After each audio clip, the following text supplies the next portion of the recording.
Praise the lord. మన రక్షకుడు పరిశుద్ధ యేసుక్రీస్తు వారి మహిమ కలిగిన ఈ రోజున దేవుని యొక్క పరిశుద్ధ వాక్యాక్షరంతో ప్రతి ఒక్కరికి మన ప్రభు పేరిట ప్రైజ్ ద లార్డ్. సేవకులు దేవుని యందు భయభక్తులు నిలిపి దేవుని కోసమే జీవించాలి, దేవుని కోసమే బ్రతకాలి, ఆయన కోసమే మనము పరితపించుకోవాలి అని పదే పదే పదే పదే చెప్తా ఉంటాం. ఇక నోరు గెలిస్తే దేవుని కోసమే అనే మాట వస్తూ ఉంటాడు. ఇట్లాగా మాట్లాడటంలో తప్పు లేదు. అట్లాగా మనం జీవించినందువల్ల మనకు వచ్చిన నష్టము అంతకన్నా లేదు. మేనేజ్ ఎంతగా అంటే ఈరోజు ఆ విషయాలని జ్ఞాపకం చేసుకుంటాం. సేవకులు అట్లాగా చదవడంలో తప్పు లేదు, అలాగే చెప్పాలి. సేవకులు అలాగే చెప్పాలి.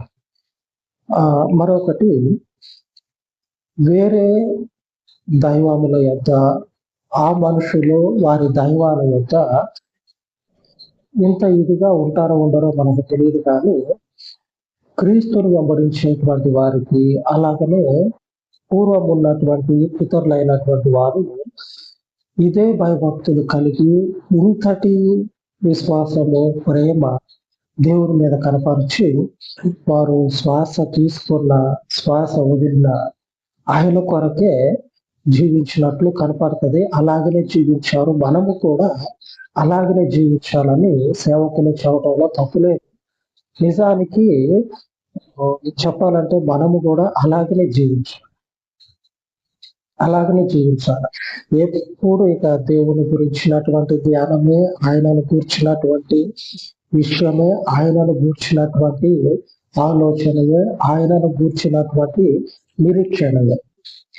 ఈ విధమైనటువంటి విశ్వాస జీవితాన్ని కలిగి ఉండమని చెప్పడంలో తప్పు లేదు. ఎందుకంటే లేఖనాన్ని మనం చూసినట్లయితే ఏమని సెలవిస్తా ఉందంటే, లేఖనము తనతో పాటు ఉన్నటువంటి తండ్రి సమానుడు కుమారుడు వరుస అయ్యేటువంటి కుమారుని స్థితిలో ఉన్నటువంటి దావీదు మీద ఏం చేస్తా ఉంటాడంటే విషపు చూపు నింపుతామని ఏం చేస్తా ఉన్నాడు. విషపు చూపు సమయం వచ్చినప్పుడు ఆ చూపు కాస్త ఆ ఎదుటిన్నటువంటి మనుషులకి విషంగా పరిణమించి ఆ మనుషుడిని బలి తీసుకోవాలనే సమయం కొరకు ఎదురు చూస్తా ఉందని అర్థం అదే. కనుక ఏ మనిషి ఎటువంటి వాడో తెలియదు. మన మధ్యలోనే ఏ మనుషుడు ఎటువంటి వారో తెలియదు. కాబట్టి ఆయన యందు ఈ రీతిగా మనం ఇందాక చెప్పుకున్నట్లు దేవుని యందు గొప్ప భయభక్తులు కనపరిచి ఆయన కొరకే నిరీక్షణ, ఆయన కొరకే జీవితము, ఇట్లాగ మనం జీవించినట్లయితే మరి లేఖనంలో ఉన్నట్లు ఎవరు ఎట్లా అనుకోవాలో తెలియదు కదా. అటువంటి వాళ్ళ బారి నుంచి దేవుడు మనల్ని ఏమంటాడంటే, దావీదు నా చేతుల్లో ఉన్నటువంటి నిర్దోషత్వాన్ని బట్టి, ఈ చేతులతో ఒకరిని నేను పాడు చేయల, ఒకరిని నేను హింసగట్ల, ఒకరి జీవితాలను కూలదోయ, ఈ చేతిలో ఉన్నటువంటి నిర్దోషత్వాన్ని బట్టి దేవుడు నాకు ప్రతిఫలం ఇచ్చాడు. మీరు చెప్పగలుగుతారా ఇంతటి విశ్వాస సంబంధమైనటువంటి మాటని మీరు చెప్పగలుగుతారా? ఈ చేతితో ఎవరికి హాని చేయాల, మరొకరి జీవితాన్ని కోల్చల, ఈ చేతుల్లో ఉన్నటువంటి నిర్దోషత్వము ఎంత ఉందో అంత దాన్ని బట్టి ఆయన నాకు ప్రతిఫలం ఇచ్చాడు అని చెప్పగలుగుతాం. మనం చెయ్యి గుండె దగ్గరికి పోవాలంటే ఒకంత భయం అనేది ఆ గుండెలో నుంచి వస్తా ఉంటుంది. నిజమే. దావీదును ఒకసారి చూద్దాం. కీర్తనల గ్రంథము 18వ అధ్యాయము 20వ వచనం. నా నీతిని బట్టి యెహోవా నాకు ప్రతిఫలం ఇచ్చును, నా నిర్దోషత్వమును బట్టి నాకు ప్రతిఫలం ఇచ్చును. ఏమంటా ఉన్నాడు? నా నీతిని బట్టి యెహోవా నాకు ప్రతిఫలం ఇచ్చు. నాకున్నటువంటి నిర్దోషత్వాన్ని బట్టి నాకు ప్రతిఫలం ఇచ్చింది. ఆ మనుషుని చేతితో ఆ మనుషుని యొక్క ఆలోచన ఏ మనుషునికి కూడా ఇంత హాని తలపెట్టినవాడు కాదు. ఎదుటిన్నటువంటి శత్రువుకి సైతం దావీదు శాయశక్తుల మేలే చేయడానికి ప్రయత్నించింది, కానీ దేవుని ప్రజలైనటువంటి వారికి తన యొక్క సామర్థ్యం బలాన్నంతా కూడా తీసుకున్నది అంటారు కదా. ఆ దావీదు యొక్క బలం అంతా కూడా తీసుకొని దేవుని ప్రజలు ఎవరన్నా ఉంటే వాళ్ళకి మేలు చేయటానికే త్వరపడ్డది, మేలు చేయటానికే ప్రయత్నించింది, కానీ ఏ సమయంలో కూడా ఇంత అపాయము గాని ఇంత హాని తలపెడదామని గాని ఆలోచన చేసిన మనిషి కాదు. ఆ మనుషుని చేతులు ఎప్పుడు కూడా అటువైపుగా ప్రయత్నం చేయదు. తన యొద్ద ఉన్నటువంటి వారితో పాటు దేవుని ప్రజలైనటువంటి వారికి ఏ హాని తలపెట్టడానికి కూడా పొరపాట్ల దావీదు. కనుకనే ఆ మనుషుడు ఉన్నటువంటి పరిస్థితులు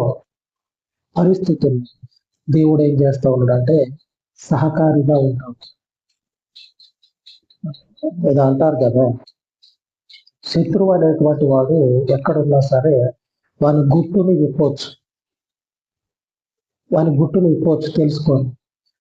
మన వెనకే ఉండి మనతో పాటు ఉండి మనకి శత్రువుగా లోపల గుంటలు తవ్వుతా ఉంటారు చూడండి. వాళ్ళని ఏం చేసి నువ్వు కనిపెట్టగలవు? ఆలోచనే నీకు రాదు. శత్రువు ఫలానా దగ్గర ఉన్నాడు మాకు తెలుసు, ఇక్కడ ఉన్నది తెలియదు కదా.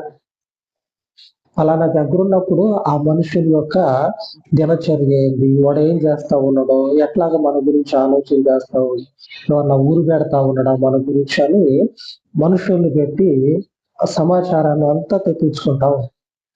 అదే శత్రువు మనకు తెలియకుండా మన పక్కనే ఉంటే మనకు తెలియకుండా ఎట్లా కలుగుతాం, ఎలాగ తప్పించబడతాం? దేవుడు తప్పించి మనతో పాటు ఉంటారు.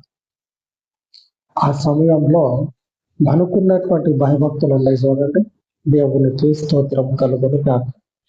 ఆయన యందు విశ్వాసం ఉంచినటువంటి వారికి ఎన్నడూ కూడా విడిచిపెట్టక సహకారుడై ఉండే దేవుడు.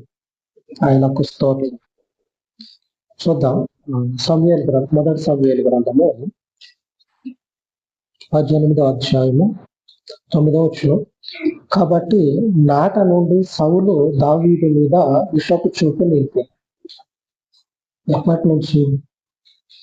ఆ దావీదు ఎప్పుడైతే శత్రువు యొక్క తలను తీసుకొని యెరూషలేం పట్టణానికి అక్కడ సౌలు ఉన్నటువంటి ఆ నగరానికి ఎప్పుడైతే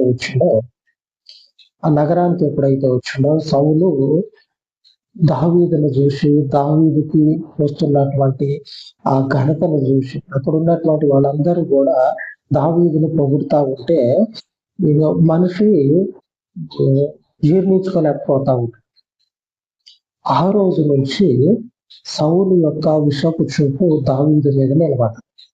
ఎందుకంటే మనుషులు ఒక కంట కనిపెడతా ఉన్నాడు. ఆ రోజు నుంచి ఎలాగ చంపేద్దామా? దేవుని మనుషుడే, దేవుని నిండు హృదయం అంతా దేవుణ్ణి నిలుపుకోండి, కన్నీటిలో ఆయనను స్తుతించుకుంటా, సంతోషంలో ఆయనను హెచ్చించుకుంటా, బాధలో ఆయనను వెంబడిస్తా, కష్టంలో ఆయనని కీర్తిస్తా.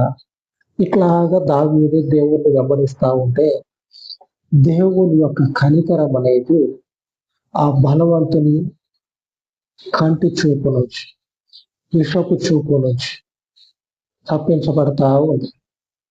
దేవుడు ఇట్లాగా తప్పిస్తా ఉంది. బలవంతుడు సౌలు, బలవంతుడు.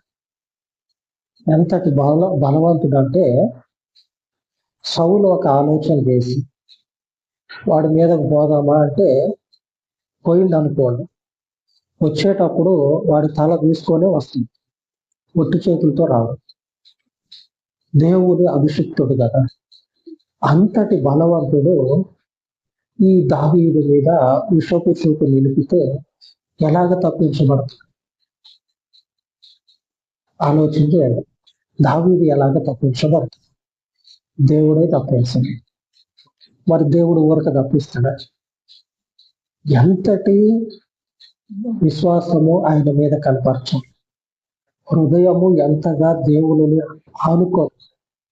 హత్తుకొని ఉండాలి. ఆమె ఒకటే మాట చెప్తా, మీకు బాగా అర్థం కావడానికి. తప్పుగా ఒక 20 సంవత్సరాలు లేకపోతే 25 సంవత్సరాలు ఉన్నటువంటి మనుషుడు లోకానుసారంగా ఒకరిని ప్రేమించుడు అనుకుంది. ఎంతగా ప్రేమిస్తాడో మనకి తెలియంది కాదు. 20 సంవత్సరాలు 25 సంవత్సరాలు ఈ వయసులో ఉన్నటువంటి ఒకడు ఒక ఆమెని ప్రేమిస్తే ఎంతగా ఆమె కొరకు తెగించి నిలబడతాడో మనం చూస్తా ఉంటేనే ఉన్నాం. అంతకు మించి మన దేవునిని మనము హత్తుకోవాలి. అది లోకానుసారమైనటువంటి ప్రేమ. అది ఉండవచ్చు, పోవచ్చు.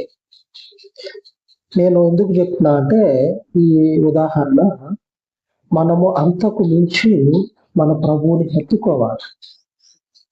ఆయనను మనం హృదయంతో హత్తుకున్నామంటే ఆయన యొక్క కనుచూపు, ఆయన కాపుదల, ఆయన భద్రత, ఆయన యొక్క కనికరము మన మీద తరతరాలు నిలబడు. సంవత్సరాలు తరాలు గడిచిపోతా ఉంటాయి.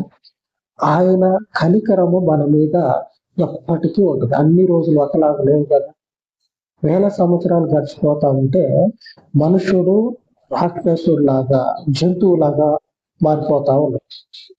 మనుషుడు జంతువులు కాదు. జంతువులు మొదటి నుంచి జంతువులాగే ఉంది.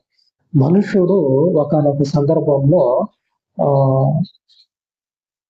ప్రేమకి, ఆప్యాయతకి అనేటువంటి గుర్తులు ఉన్నాయి కదా, వాటి నుంచి అప్డేట్ అయిపోయాడు. అంటే మారిపోయాడు. ఎక్కడి దాకా మారిపోయిందంటే పశువుల కంటే ఘోరంగా, అడవి జంతువుల కంటే భయంకరంగా సంవత్సరాలు గడుస్తూ ఉంటే, వేల సంవత్సరాలు గడిచిపోతూ ఉంటుంది. మనుషుడు ఇట్లాగా మారిపోతా ఉన్నది.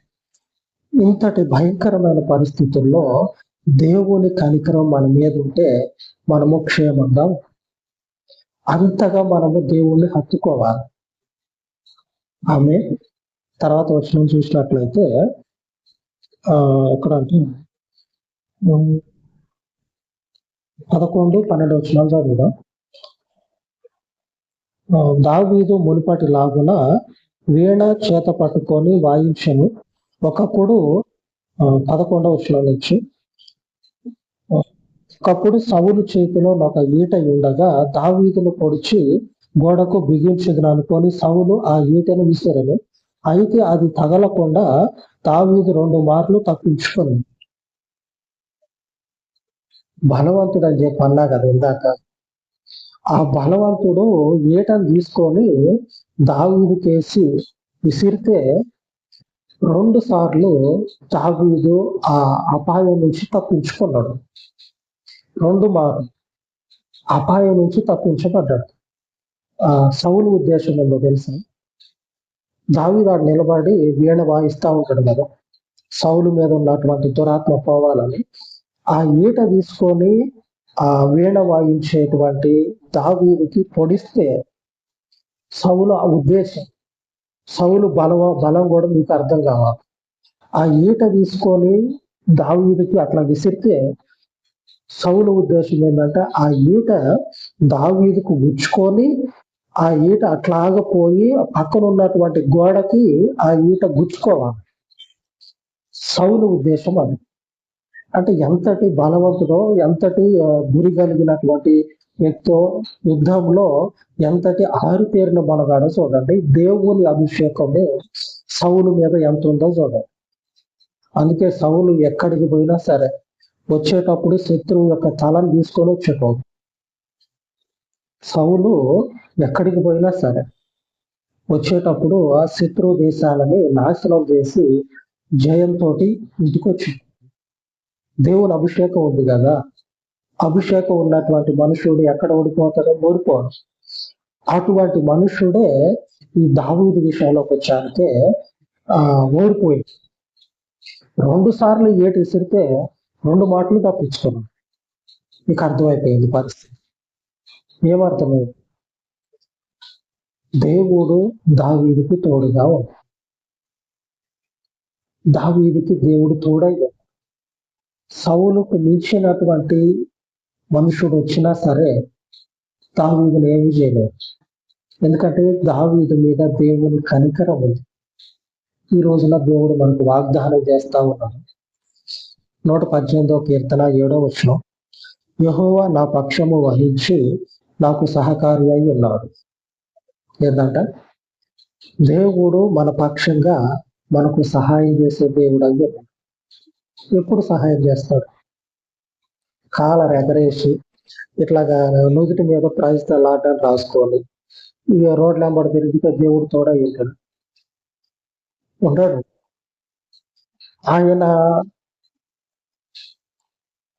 ఇనుప సంఖ్యల మధ్యలో దేశం కాని దేశంలో నువ్వు ఒంటరిగానే ఉండాలి అని యేసేపుకి దేవుడు ఆజ్ఞాపిస్తే అట్లాగనే ఉన్నది.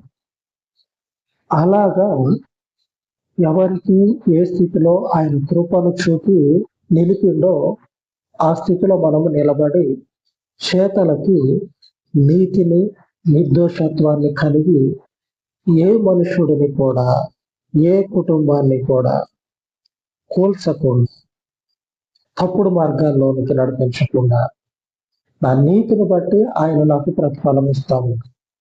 దేవుని నీతిని ఎంతగా మనము కలిగి ఉంటే ఆయన ప్రతిఫలం ఇస్తాడు.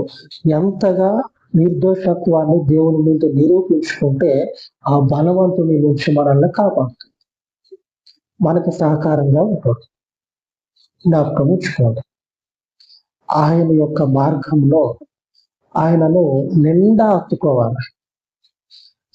నీళ్ళల్లో దిగుతారు చూడండి, తలొక్కటే పైన పెట్టి మిగిలిందంతా నీళ్ళల్లోనే. అట్లా కాదు, దేవుణ్ణిలో నిండా మునగాల.